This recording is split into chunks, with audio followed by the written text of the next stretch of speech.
The consequences of some of Goku's more questionable actions have always come around to bite him. However, none more so maybe than the one he's about to make today. Dragon Ball Super Chapter 65 has been an extremely hot topic over the past week as more and more spoilers came out that raised more questions than answers about what we could expect, but finally today, we come to understand that even through all of his development, Goku is still the same guy he's always been, too kind for his own good. As Krillin peeks around a cliff, he's stumbling to maintain his balance, being exhausted from the pretty much war they've just had. However, in his hands, he holds the one thing that could save them all, or possibly destroy them all in the wrong hands. As he overlooks the battlefield, it's hard to make out exactly what's going on as there's only one person standing, but he's pleased to see that it's Goku, and he seems to be fine despite everything he's been through.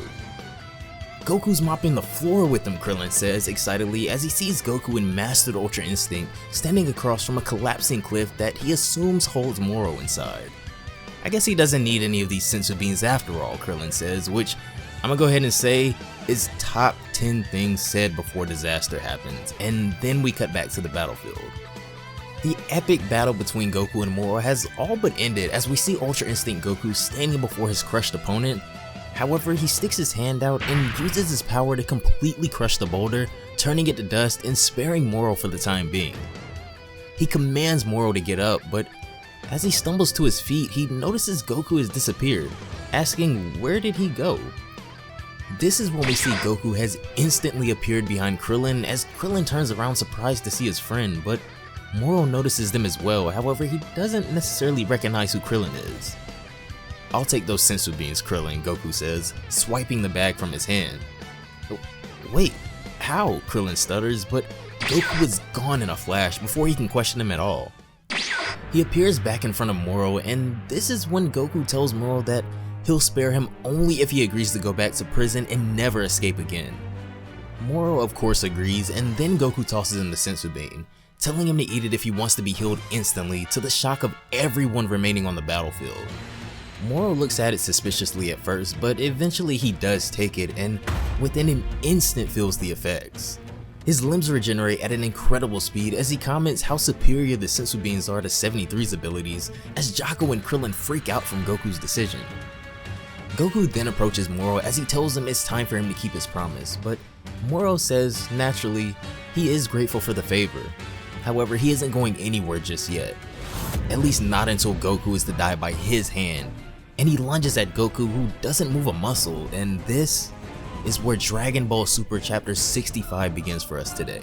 If you guys are as excited as I am for another insane chapter of Dragon Ball Super, consider leaving a like on this video and be sure to have those notifications turned on by clicking the bell icon down below to never miss more crazy anime updates like this one. If you want to check out the full chapter for yourselves, as always I recommend sites like Viz and the Shonen Jump app to always help support the official releases of Dragon Ball. Be sure to follow on both Twitch and Twitter to stay up with me and all anime related content, guys. But without further ado, a blood-curdling crack echoes across the battlefield as Moro's fist makes contact with Goku, but every amount of force he applied with that strike completely backfires as his hand is effectively broken from punching Goku's ascended body. As Moro writhes in pain, Whis comments that when Ultra Instinct is owned to this extent, the body will automatically grow sturdier as necessary. "Why is that idiot always messing around?" Beerus says, annoyed. "I told him to finish the job." "You're just a sneaky coward," Goku says, belittling Moro as he approaches him. "At your current strength, you could never hope to defeat me." Goku powers down into his base form as he crouches in front of an injured Moro, asking him, "Have you ever even trained?"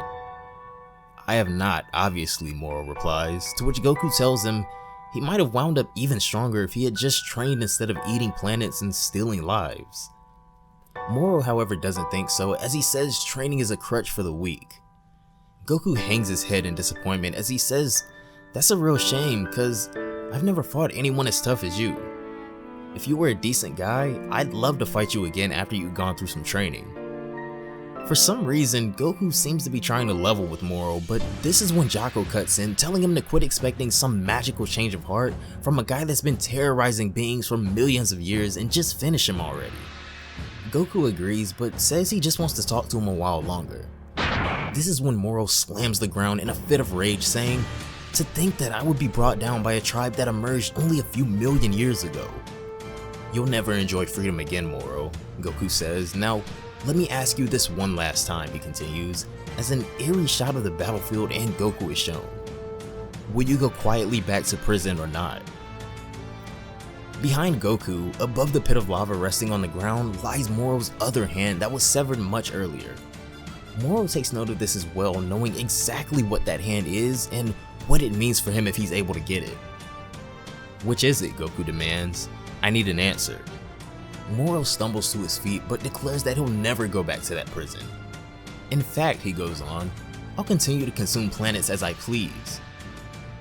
Goku sighs, knowing what he has to do now, as he tells Moro he leaves him no choice. "Because I promised Merus I would protect this galaxy," he says, and gracefully transforms back into Master Ultra Instinct to finish the battle. "Merus," Moro utters. "Who really was that galactic patrol agent?" he asked, still maintaining vision on the severed hand. "He was a teacher of mine," Goku replies. "He taught me how to do this." "Interesting," Moro replies. "So I assume that means he could use that technique as well." To which Goku stupidly replies, "Yeah." Moro's eyes light up as he remembers with that very hand, he was able to grab Merus' neck prior to him cutting his hand off and has been there ever since. And rightfully so, as we zoom in closer to the hand, in the palm, dead center in the crystal, lies the face of Merus. "That's it," Moro roars as he commands the hand to him and it flies past Goku. "So the body moves on instinct, does it?" he asks Goku. "I'd love to try that." This is when, almost as if he was an android himself, Moro reattaches the severed hand back to his arm as Beerus and Whis perk up now that things have taken quite a drastic turn. Moro instantly feels the effects of the divine power coursing through him as he begins to tingle and his body undergoes a transformation. He grows a mane and the shading around his eyes changes colors as well as his body becomes completely regenerated. When his transformation is complete, he places the palm of his hand over his forehead and reveals the face of Merus, whose power he now possesses. "That whelp's abilities are now mine," Moro says, eager to try his new godly powers, but Goku isn't pleased in the slightest at his friend's stolen abilities. "Care to explain what just happened, Whis?" Beerus asks. "It would appear that Merus' abilities were copied before he ceased to exist," Whis replies.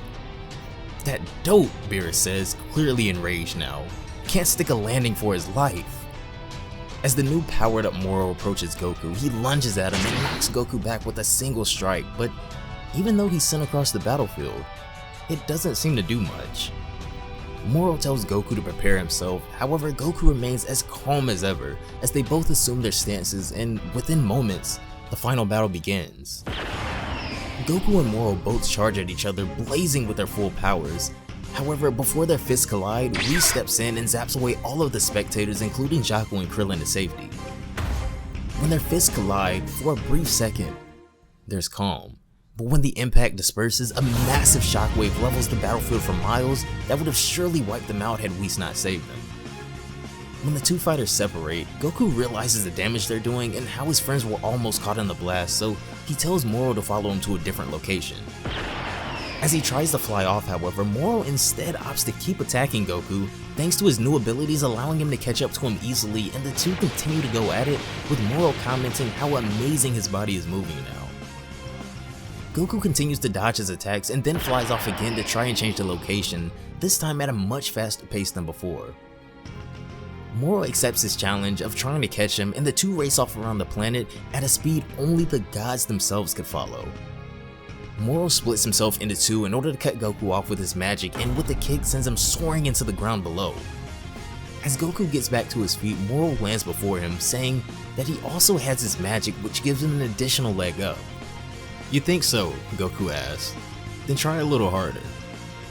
"How are you still so calm?" Moro asks, noticing that Goku's facial expression hasn't changed once, even as he obtained Merus' powers.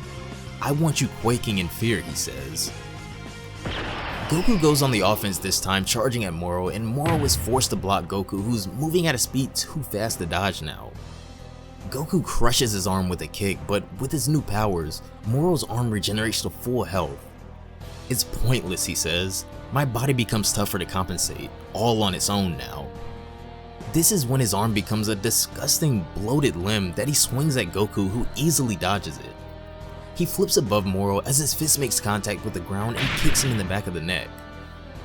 Moro's body again tries to compensate for the damage by growing larger, however he continues to just become this bloated mess. As he swings at Goku, who dodges all of his now sluggish attacks easily, Jocko and Krillin are confused at what exactly is going on here and why he's just blowing up so huge. Whis explains that his body is swelling in an attempt to contain the angel power that now courses through it. "Makes sense," Beerus comments. "Godly power is nothing to sneeze at." As Moro continues to swing at Goku wildly, Goku leaps from the ground and delivers a devastating kick to the gut. Moro grows to a gargantuan proportion as his body swells to no end. "Remember what happened to your guy Dragonball, Moro? You're making the same mistake as him," Goku comments.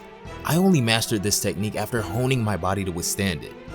It's not something you can just wield just because you feel like it. Abandon Merus' abilities now," he tells him, "or be destroyed by them." "Laughable that you believe I have limits," Moro tells him. "Surely you recall how many planets I've consumed." "Everyone has a limit," Goku replies, "and this is yours."